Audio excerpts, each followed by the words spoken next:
बात करते हैं दिल्ली की, जहां डीजीपी नियुक्ति मामले को लेकर झारखंड सरकार को बड़ी राहत मिली है।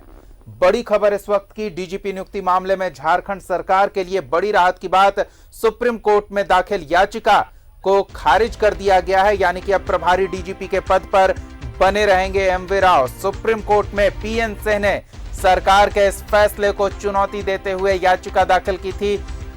सुप्रीम कोर्ट ने न सिर्फ पीएन सिंह की याचिका को खारिज किया है, बल्कि यह भी कहा है कि सर्विस मैटर में जनहित याचिका दाखिल नहीं की जा सकती।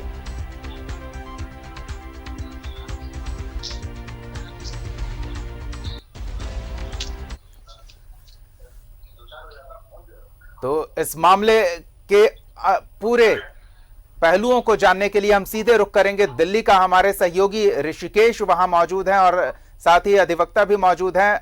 देखते हैं, ऋषिकेश के पास चलते हैं और पूरे मामले के हर पहलू के बारे में जानकारी लेते हैं। ऋषिकेश।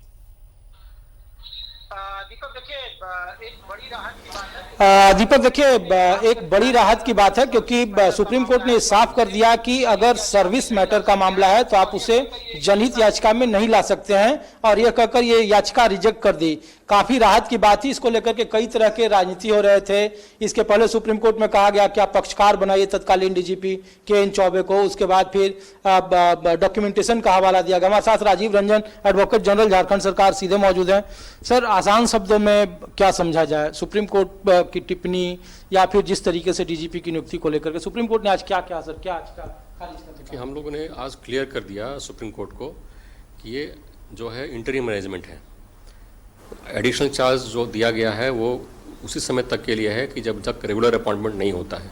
पैनल चला गया है यूपीएससी से, जैसे भी नया पैनल रिसीव होगा गवर्नमेंट एक रेगुलर डीजीपी अपॉइंट कर लेगी। और ये पीआईएल जो है ये दुर्भावना से प्रेरित था, एक बिजी बॉडी, एक प्रॉक्सी लिटिगेशन था। और सर्विस मैटर में जो पर्सन एग्रीव्ड है वो केस कर सकता है। पीआईएल के तौर पे सर्विस मैटर मेंटेनेबल नहीं है। सुप्रीम कोर्ट ने कई जजमेंट्स दिए हैं इस मैटर में। इसी को ध्यान में रखते हुए सुप्रीम कोर्ट ने इसी पॉइंट पे उसको खारिज कर दिया आज। सर, एक सवाल और था कि जो प्रहलाद नारायण सिंह जो याचिका करता था, उन्होंने यूपीएससी के लेटर का हवाला दिया और सुप्रीम कोर्ट के 2 डिसीजन का हवाला दिया 2006 में, और एक जो यहाँ कार्मिक मंत्रालय से जो नोटिफिकेशन होता है। कहा गया कि 31/5/2018 को जो नियुक्ति हुई थी उसके बाद 9 महीने के भीतर, और ये लॉजिक एक आसान शब्दों में कहा गया कि अगर आपके पास कोई एविडेंस है या आप कल्परेट होते हैं तो आप हटा सकते हैं, बगैर वजह के आपने हटा दिया है, और ये सुप्रीम कोर्ट का अवमानना है। साधारण शब्दों में सर, कानून की भाषा में नहीं, जो आम दर्शक समझ पाए, आम लोग समझ पाए कि आखिर ये पेचीदगी कहाँ से शुरू हुई और सरकार ने क्या ऐसी कौन सी वजह गिनाई जिसकी वजह से सुप्रीम कोर्ट में उससे साथ मिला और ये याचिका रद्द कर दी। इसमें कोई पेचीदगी नहीं थी। जो मैटर था सुप्रीम कोर्ट में प्रकाश सिंह के जजमेंट में, उसको हम लोगों ने फॉलो करते ही नया पैनल के लिए हमने रिक्वेस्ट किया है यूपीएससी को। यूपीएससी की एक चिट्ठी दिखाई जा रही है, उसका जवाब भी हमने दे दिया है, वो नहीं दिखाई जा रही है।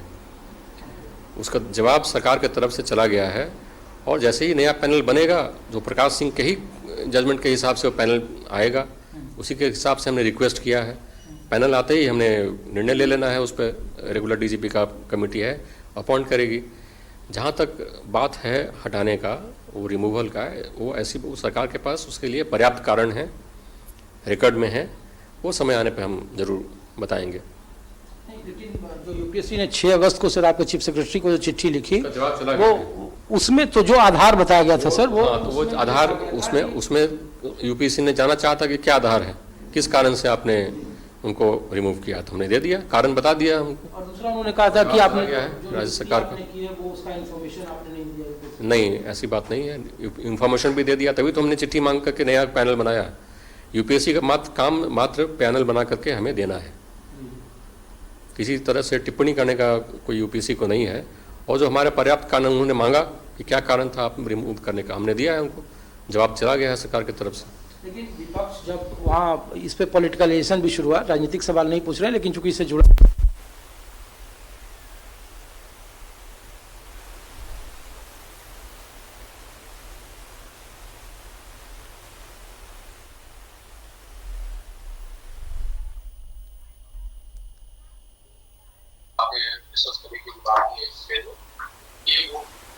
स्टेज आया नहीं।